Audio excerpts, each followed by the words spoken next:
Fashion Valley dulu gah, tapi sekarang dah tutup operasi. Apa sebenarnya yang jadi sampai bisnes e-commerce kuat tu pun boleh tutup, boleh lingkup? Okey, soalan ni tepatlah pada pandangan saya tu, sebab kalau kita tengok betul-betul kejatuhan Fashion Valley ni bukan sebab satu benda, tapi kombinasi tiga realiti besar dalam dunia e-commerce. Pertama, kita tengok zaman Covid dulu, masa tu semua kedai tutup. Jadi ramai orang memang beli barang online je kan. Dan semua e-commerce termasuklah Fashion Valley waktu tu memang sedang meletup. Satu dunia tengah tengok lonjakan gila-gila dalam jualan online. So ini bukan hype, ini adalah data. So memang global e-commerce sales meningkat lebih 27% antara 2019 ke 2020. Dan Fashion Valley adalah antara yang ikut sama naik. Tapi bila PKP tamat, trend tu reverse. Orang mula craving nak keluar rumah, nak pegang baju, nak rasa shopping experience tu dekat mall. Inilah yang kita panggil fenomena revenge shopping.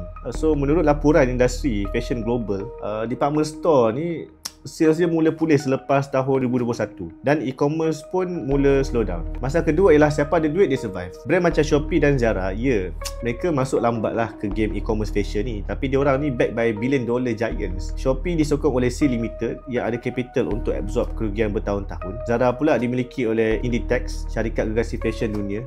Diorang boleh sustain run ads, hire influencer dan still bertahan semasa orang tak beli pun. Sementara tu Fashion Valley ni dia tak ada luxury tu tau.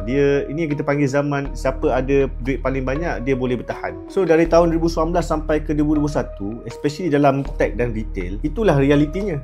Bukan siapa yang paling bijak, tapi siapa yang paling mampu sustain losses sambil build traction. So Fashion Valley mungkin ada pengaruh lah, ada customer base sendiri, tapi kalau tak cukup capital buffer tu, susah lah nak compete dalam market yang sangat agresif sekarang ni, especially bila user acquisition cost tu dah makin mahal dan behavior pengguna pun makin unpredictable sekarang. So pelajaran yang saya boleh share dekat sini, nak survive dalam dunia e-commerce ni bukan cukup untuk branding atau produk je. Cash flow, investor support dan adaptability lepas krisis tu, itu semua akan menjadi penentu utama dalam sustainability tu lah. Dan inilah realiti bisnes digital. Kadang-kadang winning bukan pasal siapa paling awal, tapi siapa paling last yang masih berdiri.